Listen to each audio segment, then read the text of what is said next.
오늘 본문 말씀은 다윗의 승전가라고 하는 제목인데 시편 18편 말씀과 거의 흡사합니다. 시편 18편 한번 보시면 거의 똑같아요. 이 시편은 5부분으로 나눌 수가 있는데 우리가 교차 대칭 구조라고 부르는 이제 구조로 되어 있어요. 어떤 의미냐면 우리가 나비가 이렇게 똑같잖아요, 양쪽이. 그래서 이걸 딱 이렇게 겹치면은 양쪽이 이렇게 맞듯이 그런 구조입니다. 그래서 1절부터 4절까지는 여호와를 찬양하는 내용이고 5절부터 20절까지는 여호와께서 다윗을 구원하셨다 하는 내용이고, 그리고 21절부터 29절까지는 다윗을 구원하신 이유에 관한 말씀을 주시고요. 마지막으로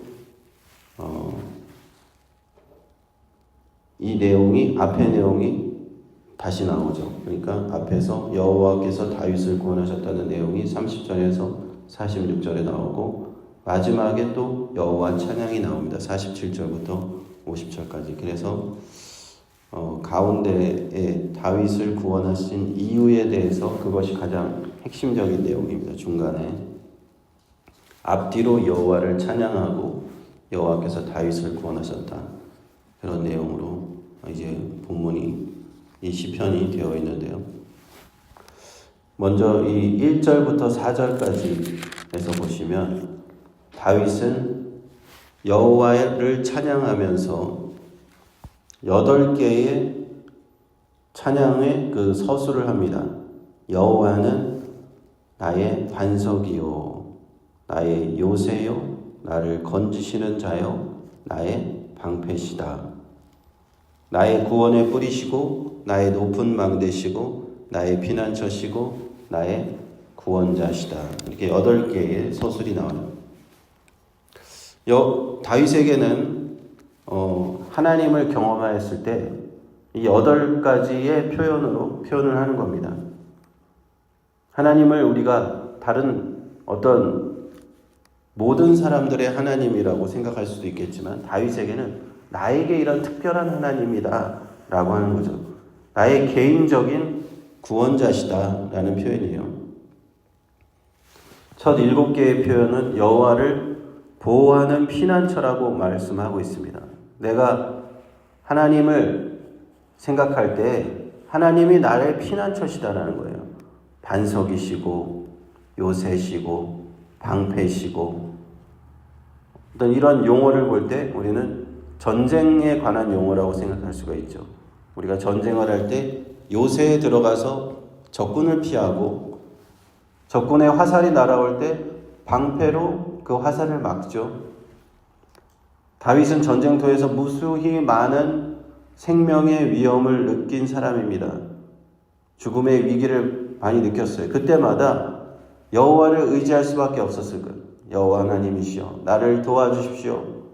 그때마다 고비를 넘길 때마다 내 방패가 여호와께서 나의 방패시구나, 여호와께서 나의 요새시구나, 여호와께서 나의 피난처시구나, 그것을 다윗은 느꼈다는 겁니다.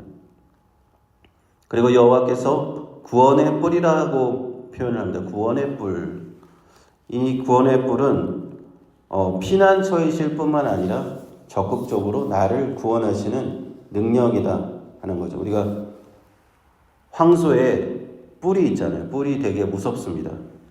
뿔에 잘못 받치면 사람이 죽을 수도 있어요. 황소의 뿔이라는 거는 굉장히 공격적인 무기인데 여호와께서 나의 구원의 뿔이시다라는 거는 나를 적극적으로 힘있게 능력있게 황소의 뿔처럼 나를 구원하시는 그런 분이다. 그래서 나의 구원의 뿔이시오 라고 얘기하는 겁니다. 하나님은 다윗이 그렇게 위험에 처했을 때마다 적극적으로 도와서 나를 능력으로 나를 구원하시는 분이셨다. 그렇게 다윗은 얘기하는 겁니다.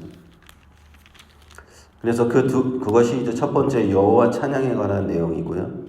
두 번째 단락에 5절에서 20절까지 여호와의 여호와께서 어떻게 다윗을 구원하셨는가 하는 내용이 쭉 나오는데 한번 보면요.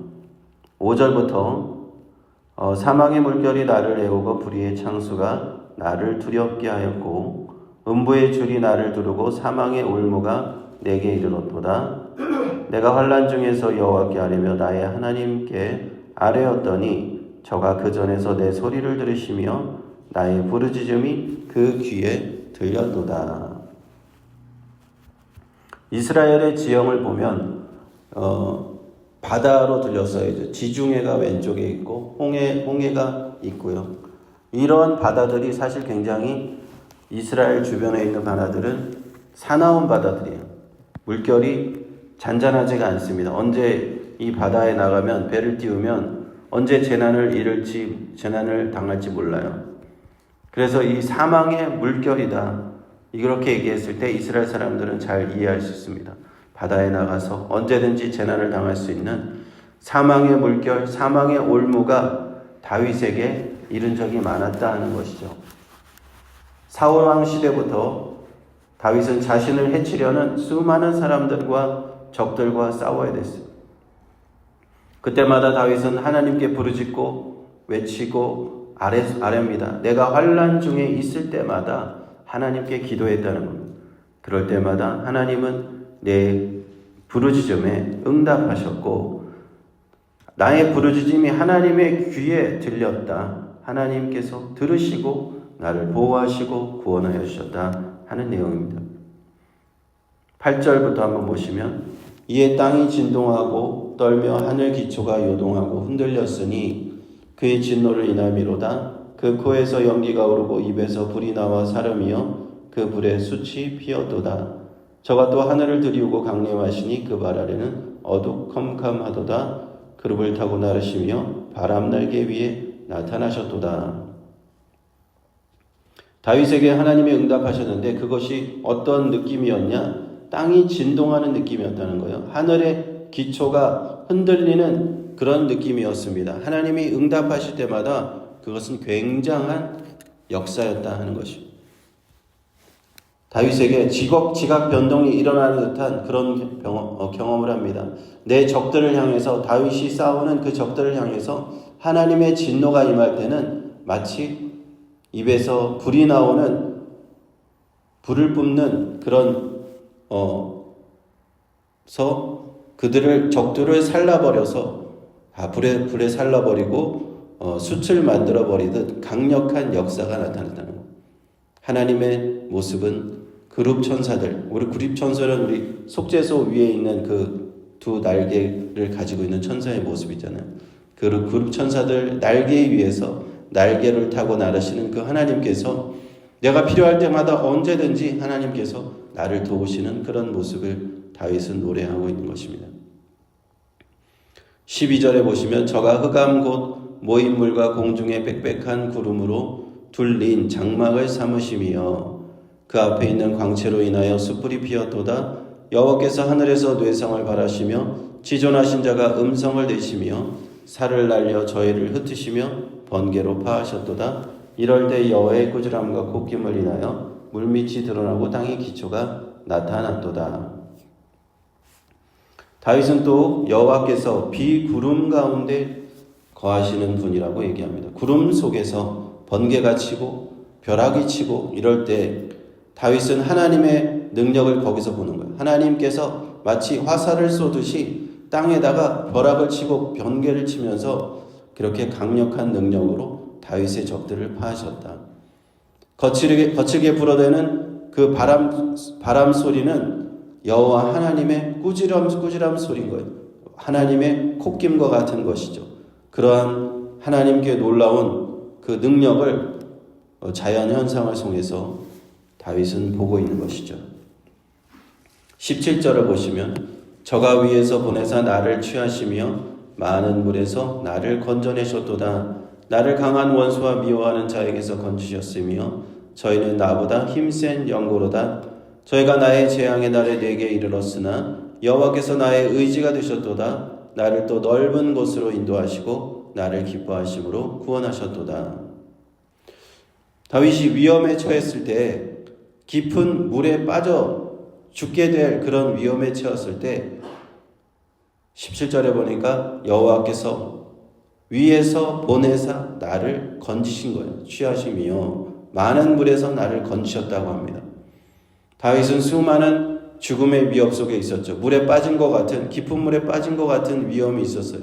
골리앗과의 전투부터 시작해서 수많은 전쟁터에서 내가 물에 빠진 것 같이 위험한 순간, 그럴 때마다 여호와께서 나를 건져주셨다. 그리고 다윗은 목동이었잖아요. 어릴 때 목동이었습니다. 그래서 양을 치는 목동이었는데 그 자신의 경험을 살려서 여호와께서 자신의 지팡이가 되셨다 하는데 19절에 보면은 저희가 나의 재앙의 날에 내게 이르렀으나 여호와께서 나의 의지가 되셨다라는 표현이 있어요. 그 의지라는 그 단어가 히브리어로 미슈안이라고 하는 단어인데요. 이게 그 지팡이라는 뜻이에요. 지팡이. 그 당시에 그 목동들이 들고 다니는 지팡이는 이제 길쭉한 지팡이에서 끝에가 이렇게 굽어져 있는 모양의 그 지팡이였어요.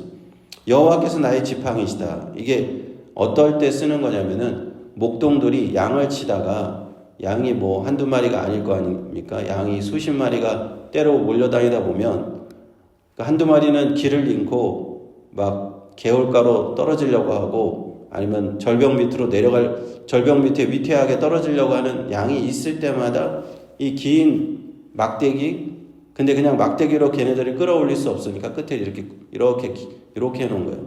지팡이 끝에.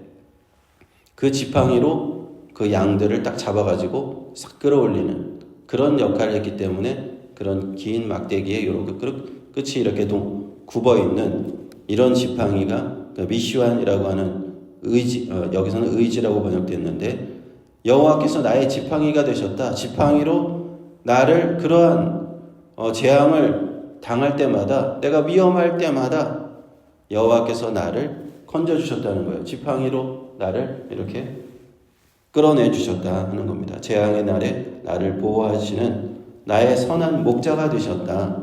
내 인생에 여러 가지 어려움이 있을 때 하나님이 그때마다 그 지팡이로 나를 끌어내 확 잡아채서 내가 떨어지지 않게 그 재앙을 당하지 않게, 그래서 넓은 곳으로 데려가 주셨다 하는 겁니다. 20절에 보면 나를 또 넓은 곳으로 인도하셨다는 거죠. 양들을 치다가 양들이 위험한 곳에서 넓은 들판으로 옮겨야 되잖아요. 넓은 곳으로 인도해 주셨다는 거죠. 하나님께서 이렇게 다윗을 구원하신 이유가 이제 나오는데, 이제 세 번째 부분입니다. 21절에서 29절 사이에 하나님께서 다윗을 구원하신 이유는 무엇일까요? 21절에 보시면 여호와께서 내 의를 따라 상 주시며 내 손의 깨끗함을 쫓아 갚으셨으니 이는 내가 여호와의 도를 지키고 악을 행하여 내 하나님을 떠나지 아니하였으며 그 모든 규례를 내 앞에 두고 그 율례를 버리지 아니하였으므로다. 내가 또 그 앞에 완전하여 스스로 지켜 죄악을 피하였나니 그러므로 여호와께서 내 의대로 그 목전에 내 깨끗한 대로 내게 갚으셨도다. 다윗은 여호와께서 자신을 구원한 이유에 대해서 이제 이렇게 얘기하는 겁니다. 내가 여호와의 율법, 여호와의 말씀을 섬세하게 내가 순종하였기 때문이다. 하나님의 말씀을 나는 성실하게 지켰습니다. 그래서 여호와께서 나를 이렇게 돌보아 주신 겁니다. 물론 다윗은 한때 범죄하여서 하나님의 말씀을 어겼지만 그러할 때도 철저히 회개함으로써 다시금 하나님의 말씀으로 돌아오는 그런 사람이었어요. 다윗 시대에는 그 구약의 율법이 바로 하나님의 말씀이었죠. 우리 신약 시대에는요, 하나님의 말씀은 이제 예수 그리스도를 믿는 이 믿음과 예수 그리스도의 가르침을 따르는 새로운 하나님께서 예수님을 통해서 주시는 하나님의 새로운 뜻과 말씀을 의미하는 겁니다. 다윗은 구약 시대의 율법밖에 몰랐지만 우리는 새로운 시대, 은혜의 시대에 예수 그리스도의 복음을 믿고 있죠.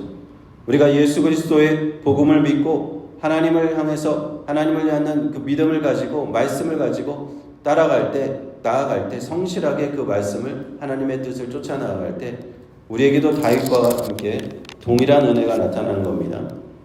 하나님께서 나를 악한 자에게서 건지시고 나를 하나님께서 내가 행한 그대로 내게 갚아주신다 하는 것이죠. 26절 28절 보시면 자비한 자에게서는 주의 자비하심을 나타내시며 완전한 자에게는 주의 완전하심을 보이시며 깨끗한 자에게는 주의 깨끗하심을 보이시고 사특한 자에게는 주의 거스리심을 보이시리이다. 주께서 곤고한 백성은 구원하시고 교만한 자를 살피사 낮추시리이다. 여호와를 다윗이 볼 때 여호와를 기쁘게 만드는 4가지 덕목이 있어요. 그것은 무엇인가? 신실함이, 그리고 도덕적으로 순결한 것이고, 3번째는 마음이 하나님 앞에 순수한 것이고, 4번째는 겸손한 것입니다. 이 다윗이 말하는 것, 자비한 것, 완전한 것, 깨끗한 것, 이것들을 하나님께서 기뻐하시는데, 이러한 덕목들은요, 나중에 우리가 마태복음으로 넘어가서 신약으로 넘어가면 예수님께서 가르치시는 팔복에 이러한 그 덕목들이 이렇게 나오는 거예요. 그래서 하나님께서 기뻐하시는 것은 무엇인가? 하나님께서 우리 마음속에 우리가 어떻게 살기를 원하시는가 하는 것들이 예수님의 팔복에서 우리 그리스도인들에게 완성이 됩니다. 그래서 팔복을 보시면은 예수님께서 우리 마음이 어떻게 되기를 원하시는가, 어떻게 우리를 축복하기를 원하시는가. 오늘 말씀처럼 26절에 자비한 자에게는 주의 자비함을 나타내시고 완전한 자에게는 완전함을 보이시고 깨끗한 자에게는 주의 깨끗함을 보이시고, 팔복하고 좀 비슷하잖아요. 그렇지만 또 악한 자들은 하나님께서 벌하시는데 27절에 보니까 사특한 자에게는 주의 거스리심을 보이시고 교만한 자는 낮추신다라고 하십니다. 하나님께서는 결국에는 그 악인들의 악한 행위에 대해서는 또 그대로 갚아주시는 분이라 이렇게 다윗은 노래하고 있습니다. 이렇게 해서 이제 그 3번째 단락까지는 끝이 났고요. 이제 4번째, 5번째가 있는데 4번째, 5번째는 반복이 되는 겁니다. 여호와께서 어떻게 다윗을 구원하셨는가? 30절에서 46절까지는 여호와께서 다시 다윗을 구원하신 내용이고, 47절에서 50절까지는 여호와를 찬양하는 다윗의 노래가 있습니다. 그래서 51절에 보시면요, 51절의 마지막 결론으로 다윗은 이렇게 얘기합니다. 여호와께서 그 왕에게 큰 구원을 주시며 기름 부음 받은 자에게 인자를 베풀어 주셨다. 그런데 어떻게? 영원토록 다윗과 그 후손에게 베풀어 주셨다. 여호와께서 다윗에게 그 언약을 주셨어요. 다윗 언약이라고 부릅니다. 그 다윗을 언약을 주셨고, 그 다윗의 언약은 영원한 것입니다. 왜 영원할 수 있느냐? 장차 다윗의 자손으로 오실 예수 그리스도가 계실 것이기 때문에, 예수님을 통해서 구원의 그 길이 영원한 것이기 때문에 영원한 그 언약이라는 거죠. 기름 부음 받은 자는 누굽니까? 즉 메시아 그리스도를 의미하는 거죠. 기름 부음 받은 자는 구약 시대에는 왕이나 제사장에게 기름을 부었지만, 신약 시대에는 기름 부음 받은 자는 메시아 그리스도, 바로 우리 주 예수님을 의미하는 겁니다. 예수님을 통해서 우리에게 영원토록 인자와 그 축복을 베푸실 하나님 나라를 우리에게 주실 그 은혜가 이제 다윗부터 시작이 됐다는 것입니다. 하나님의 나라 킹덤 오브 갓이 이제 구약 시대에 시작되었는데 오실 메시아를 기다림으로 시작한 겁니다. 다윗부터 시작이 되었다 하는 것이죠. 아브라함부터 주신 축복이 이제는 다윗부터, 다윗 언약을 통해서 구체적으로 나오고요. 이제 우리가 신약 시대에 가면은 다윗의 자손이요 예수님께서 등장하시는 겁니다. 이렇게 성경은 구약부터 신약까지 쭉 연결이 되어 있는 거예요. 아브라함 때부터, 다윗 때부터, 예수님 때부터. 그 하나님의 언약은 이렇게 다 연결이 되어 있습니다. 그렇게 다윗을 구원하신 그 하나님께서 오늘날도 우리를 예수 안에서 구원하시는 줄로 믿습니다. 우리가 환난 날에 다윗을 건지신 그 하나님처럼 우리가 환난 날에 하나님은 나의 반석이시고 요새시고 방패시고 피할 바위시고 나의 피난처십니다. 나의 구원의 뿌리십니다. 하나님을 개인적으로도 우리가 경험할 수 있는 겁니다. 다윗이 경험했던 그 하나님 다른 사람들의 하나님이 아니라 바로 나의 하나님이 되셔야 되는 줄로 믿습니다. 오늘 하루도 우리가 살아갈 때 말씀을 오늘 한번 묵상하시면서 나에게는 어떤 하나님이십니까? 다윗에게는 이러한 하나님이셨습니다. 반석이시고 요새시고 방패셨습니다. 하나님 나에게는 어떤 분이십니까? 나에게도 이러한 하나님이십니까? 하는 그런 묵상을 통해서 오늘 하루 나아갈 수 있기를 축원드립니다. 기도하겠습니다.